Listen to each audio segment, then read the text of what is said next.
Tilak sir.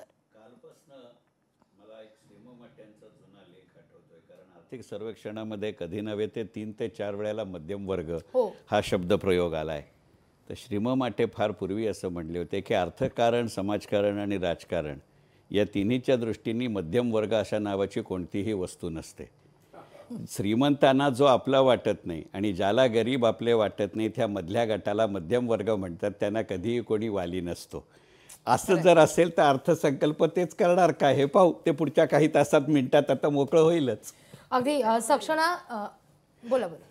एक त्याच्यामध्ये आपण सातत्याने इन्व्हेस्टमेंट बद्दल बोलतो. आता आम्ही सत्ताधाऱ्यांच्या डाव्या बाजूला बसलो, म्हणजे बाय डिझाईन आहे का बाय लक आहे ते माहीत नाही मला. परंतु आपण गेल्या 20 वर्षाचा भारताचा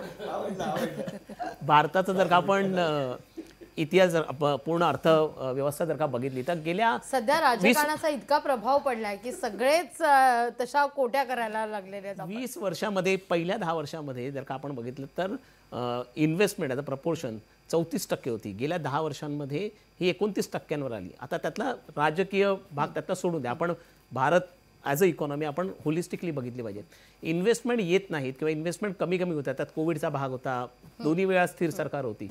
परंतु हा सगळा भाग जरी सोडला तरी इन्व्हेस्टमेंट का येत नाहीत आणि इन्व्हेस्टमेंट येण्यासाठी काय करायला पाहिजे या गोष्टींवर मला वाटतं अर्थसंकल्पाने जास्त फोकस करायला पाहिजे. आणि म्हणून मी म्हणतो की पुढच्या 5 वर्षांमध्ये याचं एक साधं मी उदाहरण सांगतो की इन्व्हेस्टमेंट येण्यासाठी कन्झम्पशन लेड इकॉनॉमी, म्हणजे जसजसं उत्पादन वाढेल आणि उत्पादन वाढल्यानंतर त्याची विक्री वाढेल, जी तशी वाढेल तसतशा कंपन्या येतील, कारण डिमांड असेल तर लोक येतील. तर त्याच्यामुळे कन्झम्पशन लेड इकॉनॉमी आपण पुढच्या 5 वर्षात कशी करू शकतो आणि ती करायची असेल तर आपल्याला लेबर इन्सेंटिव्ह म्हणजे आपल्याला नोकऱ्या उत्पादन तयार करायला पाहिजे. म्हणजे मी एखाद्याच्या हातामध्ये 1500 रुपये दिले तर तो 1500 रुपये जर का नेसेसिटी असेल, अन्न वस्त्र निवारा आणि आता मोबाईल झालाय, तर त्याच्यावरती तो खर्च करेल. परंतु त्याला बाकी कन्झम्पशन करायचं असेल तर तो केवळ तेव्हाच करेल ज्याला त्यावेळी त्याला त्या इन्कमचं सस्टेनेबिलिटी दिसतं. त्याच्यासाठी नोकऱ्या निर्माण करणारा अर्थसंकल्प आताच नव्हे तर पुढच्या 5 वर्षांमध्ये करण्याचं आव्हान या सरकारकडे आहे. त्यामुळे अपेक्षित विकास दर न गाठल्यामुळे रोजगार निर्मितीला फटका बसतोय का, हा सुद्धा एक मुद्दा तितकाच महत्त्वाचा. अभ्यंकर सरांकडे यावर्षी मला वाटतं साधारणपणे 1.5 करोडचं उद्दिष्ट आहे. हे उद्दिष्ट आपण गाठणार कसं, त्याच्यासाठी काय, म्हणजे एक सर म्हणाले त्याप्रमाणे इन्फ्रास्ट्रक्चरवर चांगल्या पद्धतीने इन्व्हेस्टमेंट होते आहे. गेल्या 10 वर्षांमध्ये त्याच्यामध्ये ग्रोथ झाली आहे. परंतु केवळ त्या ग्रोथने आपण आपली उद्दिष्ट गाठू शकणार नाहीत. आपल्या कन्झम्पशन वाढवावं लागेल. आपण येते सर मी तुमच्याकडे. अगदी अगदी